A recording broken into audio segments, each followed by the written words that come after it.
वहां सदियों से रोज ऐसा ही हो रहा है। वो मांसाहारी शिकारी जानवर शाकाहारी प्रसाद खाते हैं और अचानक कहीं गायब भी हो जाते हैं। दावा है कि उस मंदिर में वो चमत्कार आज भी होता है।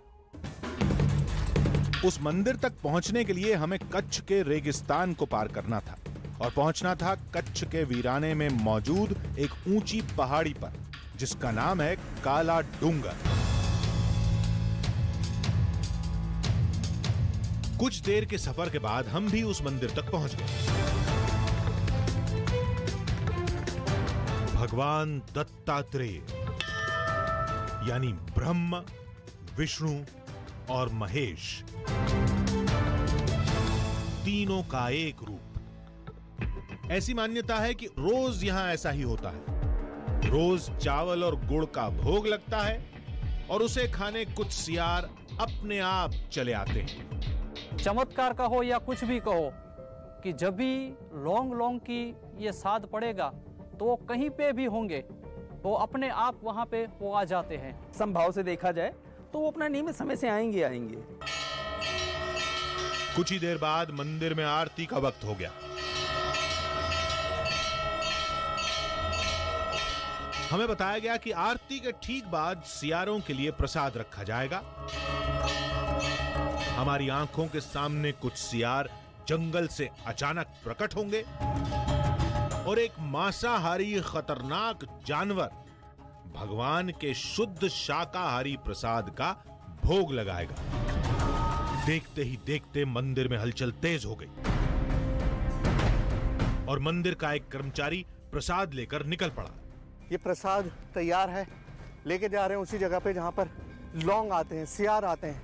इस बार आएंगे या नहीं पता नहीं। बड़ी सी थाली में प्रसाद लेकर वो कर्मचारी पास में बने एक चबूतरे के पास पहुंच गया। अब ये थाली पीटेंगे और बजाएंगे, फिर आएंगे।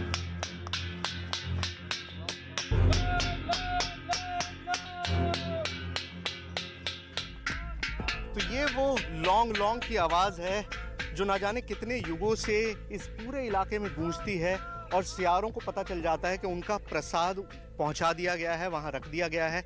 और इस आवाज को सुनने के बाद सियार यहां पर चले आते हैं। आज फिर वही दोहराया जा रहा है जो सदियों से दोहराया जा रहा है। लेकिन आज क्या सियार आएंगे? क्या हमारे कैमरे में सियार कैप्चर होंगे? क्या हम उन मांसाहारी पशुओं को चावल और गुड़ का प्रसाद खाते हुए देखेंगे जो उनके नेचर से, उनके रवैये से बिल्कुल जुदा है? पता नहीं, जो कुछ भी होगा आपके सामने होगा।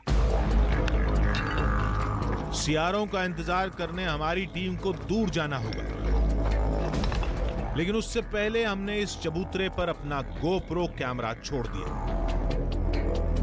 ताकि सियार आएं तो उनकी तस्वीरें आसानी से मिल जाएं। बारी अब इंतजार की थी, वो भी इस जगह से थोड़ी दूर, ताकि सियारों को किसी इंसान की मौजूदगी का एहसास न हो। यहां से कुछ भी साफ साफ देख पाना मुश्किल था, लेकिन उस चबूतरे पर मौजूद गोप्रो कैमरा सब कुछ देखेगा और सारी तस्वीर हमारे सामने आ जाएगी। शुरुआत चिड़ियों से हुई और कुछ ही देर में एक के बाद एक 3 नेवले भी आ गए। 15 मिनट हो चुके हैं और इस 15 मिनट के अंदर सिर्फ नेवले ही दिखाई दिए हैं। पहले 1-2 नेवले थे, अब वहाँ पर 3 नेवले हैं जो उस प्रसाद को खा रहे हैं। लेकिन हम तो सियार का इंतजार कर रहे हैं। देखिए, एक बार फिर नेवला खड़ा हुआ। नेवला खड़े होने का मतलब यह है कि कोई जानवर आसपास है। देखते देखते जंगल में कुछ हलचल सुनाई दी। ऐसा लगा जैसे वहां कोई है। हम थोड़ा और पीछे आ गए। वहां मौजूद हर जानवर की नजर से दूर। इंतजार बेमानी सा लग रहा था, लेकिन तभी हमें कुछ दिखा। शायद वही जिसकी तलाश थी। काफी वक्त बीत चुका है और मुझे ऐसा लगने लगा है कि शायद सियार अब नहीं आएगा। ना आने की, अरे वो देखिए, ओह गॉड! अगर आपने नहीं देखा होगा तो यकीन नहीं कर सकते, बिल्कुल बिजली की तरह आया। मैंने भी अगर देखा नहीं होता अपनी आंखों से तो शायद मुझे भी यकीन नहीं होता। ये सब कुछ महज चंद सेकंड में हुआ है, चंद सेकंड में, और मुझे यकीन है कि हमारा जो गोप्रो कैमरा वहाँ लगा हुआ है उसमें ये कैप्चर ज़रूर हुआ होगा।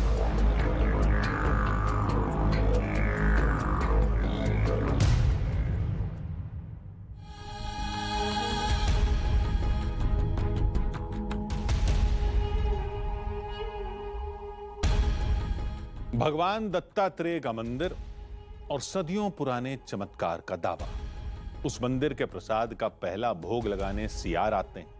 लोग मानते हैं वो सियार भगवान के भक्त हैं। पहले तो हमें कहानी पर यकीन ही नहीं था, लेकिन जब पड़ताल शुरू की तो हमें भी कुछ खूंखार जानवरों की आहट सुनाई दी। कुछ पास से देख पाना मुश्किल था, लेकिन मंदिर के चबूतरे पर जो हुआ वो कैमरे में कैद हो चुका था। आप भी देखना चाहते होंगे मंदिर में हमने जो कैमरे लगाए थे उनमें क्या रिकॉर्ड हुआ। उनमें कुछ ऐसी तस्वीरें थीं कि हम भी चौंक गए।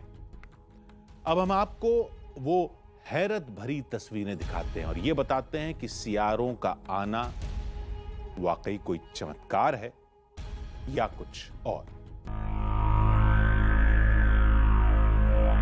अपनी आंखों से इन सियार को यहाँ पर आते हुए देखा। वहाँ सियार चढ़े थे। अब वो जो गोप्रो कैमरा हमने लगा रखा है उसके अंदर देखते हैं कि कितनी फुटेज आई है, क्या सियार उसमें कैप्चर हुए हैं।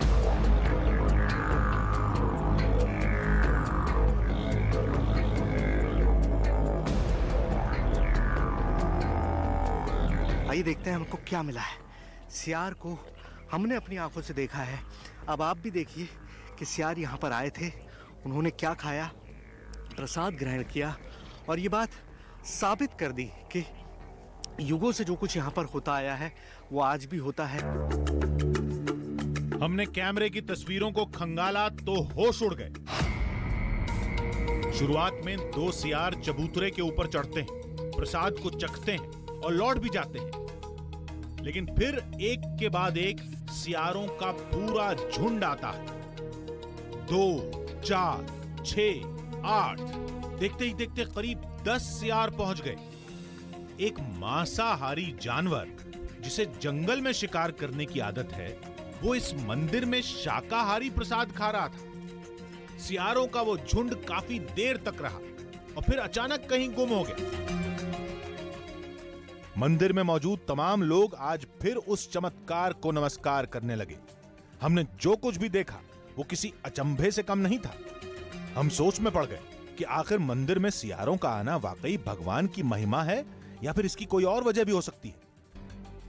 इसलिए हम मिलने पहुंचे जाने माने wild life expert Kartik Satyanarayan से।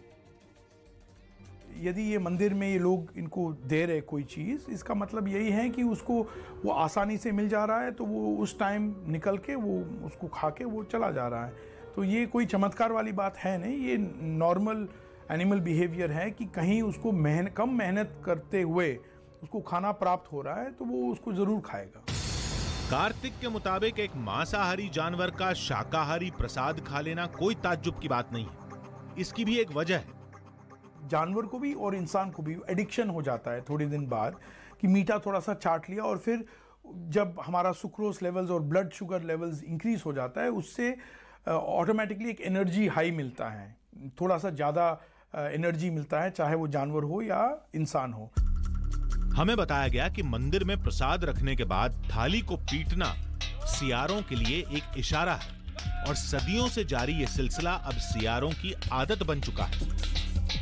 ये जो एक साउंड करना और एक रिवॉर्ड देना, मतलब कोई फायदेमंद चीज़ मिलना, ये नॉर्मल पॉजिटिव कंडीशनिंग या ऑपरेंट कंडीशनिंग या पॉजिटिव रीइंफोर्समेंट बोला जाता है कि यदि हम कहीं जाते हैं और हमें कुछ उसमें फ़ायदा हो तो वो ऑटोमेटिकली हमारा ब्रेन जो है या जानवर का ब्रेन जो है वो उन दोनों सिग्नल्स को कनेक्ट करके उसको ब्रिज कर लेता है कि हम, यदि सियार ये समझता है कि यदि घंटी बजती है और हम वहाँ जाते तो हमें खाने के लिए कुछ चीज़ मिलता है। सर्कस या घर के पालतू जानवरों को ट्रेनिंग देने के लिए भी कुछ यही ट्रिक अपनाई जाती है। किसी खास आवाज के जरिए उन्हें कोई खास काम का सिग्नल दिया जाता है और धीरे धीरे वो आवाज जानवरों के लिए एक इशारा बन जाती है। जानकारों की भाषा में इसे जानवरों की ऑपरेंट कंडीशनिंग भी कहते हैं। और शायद ऐसा ही कुछ काला डूंगर के सियारों के साथ भी है, जो हर रोज तय वक्त पर थाली की आवाज सुनते हैं और भोजन की तलाश में यहां आ जाते हैं। आसपास शिकार की ज्यादा गुंजाइश नहीं है, इसलिए शाकाहारी प्रसाद खाना उनकी मजबूरी भी है। यानी काला डूंगर की वो कहानियां आधी हकीकत भी हैं तो थोड़ा सा फसाना भी।